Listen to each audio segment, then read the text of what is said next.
Turning to U.S. politics now, a referendum in Ohio is being hailed as a major win for abortion access and voters' rights, too. Ohio, we did it! We did it! Voters soundly defeated a measure from the governing Republicans that would have made it harder to change Ohio's constitution. Abortion wasn't on the ballot, but as Magda Gebrselassie tells us, the result is seen as crucial to an upcoming bid to guarantee abortion access in Ohio.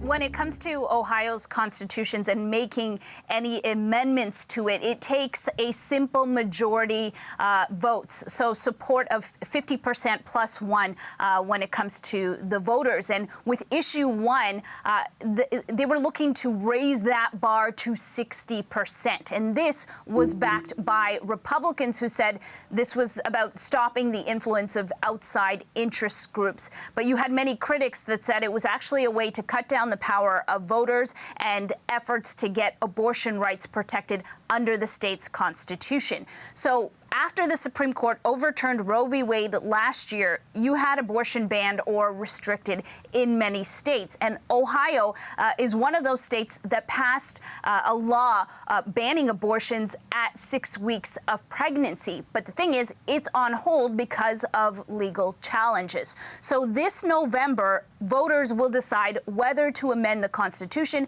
to protect abortion rights. And it would still only take a simple majority to get that done. And that's because of what voters yesterday did. And so the groups that kind of were pushing for this and calling for voters to reject this are now celebrating. Take a listen. Ohioans said that every person in this state is special, and we are going to continue to have the right to determine what we want to have happen here. Because why? The majority still rules. Now, some Republican representatives that supported issue one, they shared their disappointment. But the fact is, you also had Republicans that voted against it, that rejected it. So you have anti-abortion rights groups now that are obviously unhappy the vote didn't go their way. They're now looking ahead. Take a listen.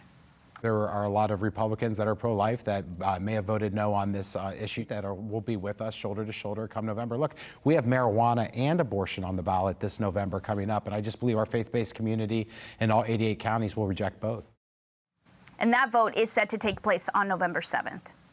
Now, Magda, this was a state referendum happening at the height of summer, but political interest was nationwide. It went way beyond Ohio, and the White House was watching closely, too. Can you take us through that?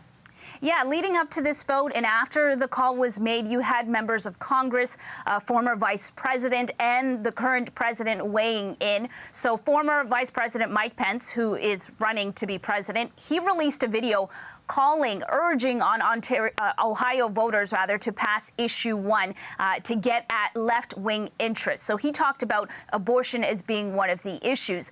Meanwhile, President Joe Biden applauded voters for their decision. In a statement, he said that issue one was an attempt to further erode the freedom of women to make their own health care decisions. So it is clear that abortion rights will continue to be a major issue as we creep closer to next year's election. That's Magda Gebrselassie in Washington.